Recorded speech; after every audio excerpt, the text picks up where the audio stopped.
So real quick, before I talk about Avery Bradley, I made a second channel to talk about movies and TV shows and stuff. It's called A Funky Diabetic Reviews because I don't know what else I was going to call it. I have one video up so far. You can find the link to it in the description, top comment. It's a Last of Us 2 review, and I was pretty positive about the game, and I know it's been pretty hotly contested on the internet, so yeah.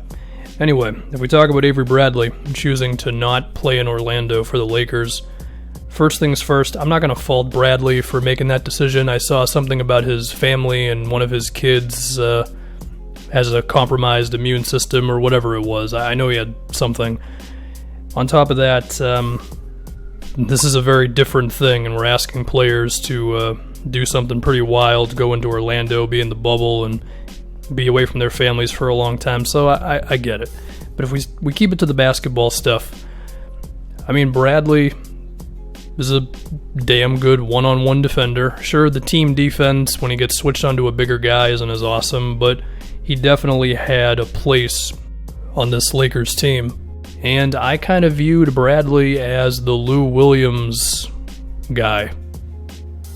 The dude who you can put on Lou Will and just tell him to fight around screens and pick him up full court sometimes. And if Bradley was going to do nothing besides that, I feel like he still would have been a pretty positive contributor to this Lakers team. But even outside of that, I mean, you just look at the teams that the Lakers could be facing. I mean, of course it's impossible to tell with the standings and all that, but if the playoffs started right now and the Lakers would be playing the winner of the Jazz Thunder 4-5 series, you put Bradley on Chris Paul, Donovan Mitchell, any guard who is under about 6'4", maybe 6'5", Bradley could have given that guy a lot of problems. You could have him get some possessions on Westbrook if the Lakers would end up meeting the Rockets.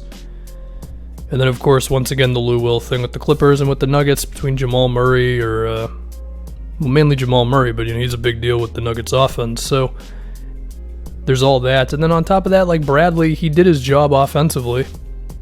He shot 36% on threes.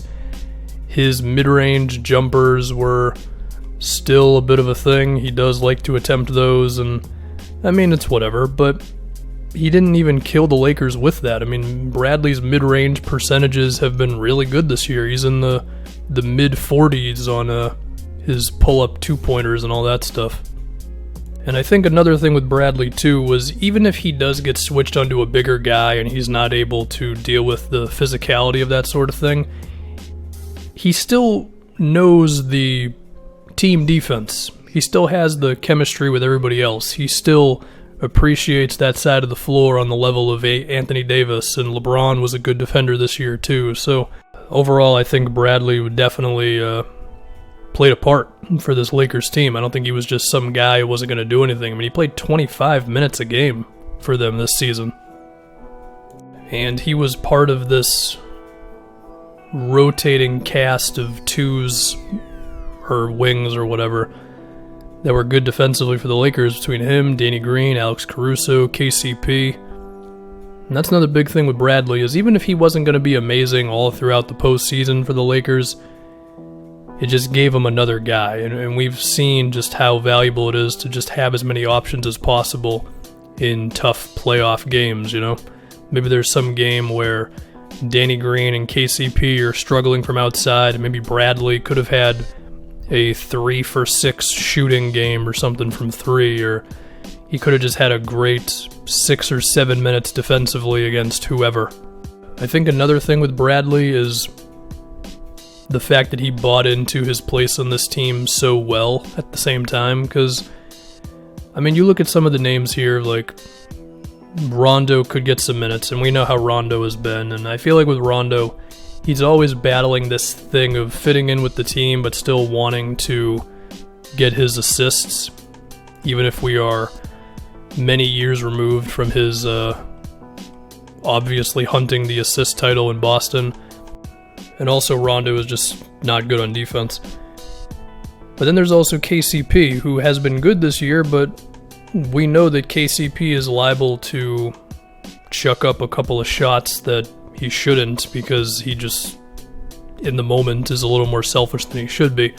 I feel like with Bradley, you never had to worry about that stuff as much. I feel like Bradley is okay with shooting 1 or 2 times a game if he needed to, you know? I think Kuzma is kind of in a similar boat to KCP, where occasionally he's going to take a shot or he's going to take it off the dribble when he shouldn't have, and you're just losing a little bit of discipline and veteran stuff with Bradley choosing to not join the Lakers in Orlando. Now, in terms of replacements, quote-unquote replacements, I mean, they've got Dion, who is in a similar boat to KCP or Kuzma, where you have to be afraid if they're going to take some bad shots. And Dion, I feel like he has the body to be a good defender, but whether he actually will be or not, I don't know. There's rumors about J.R. Smith, which is a little terrifying, but I mean, if you get JR on a good day, he can have a big night for you. The other option is, of course, to just simply play Caruso more. I mean, I feel like we've been talking about why isn't Caruso getting more minutes kind of all year. It's not the fact that he's a meme, although it's a little bit of that, but he's legitimately good. I mean, he's a good defender. He can dribble. He can make an outside shot.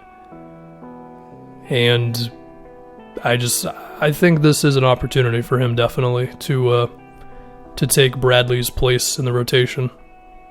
So I feel like the Lakers, they still have a nice crop of options for any playoff game or series or matchup or whatever. I mean, Danny Green, Dion Waiters, some guy they're probably going to sign, KCP, Caruso. But it would have been nice for Bradley to be part of that. But once again, I don't blame him for choosing not to go. So I think that's all I got. I don't really feel like stretching this one to 10 minutes. Once again, second channel in the description and top comment.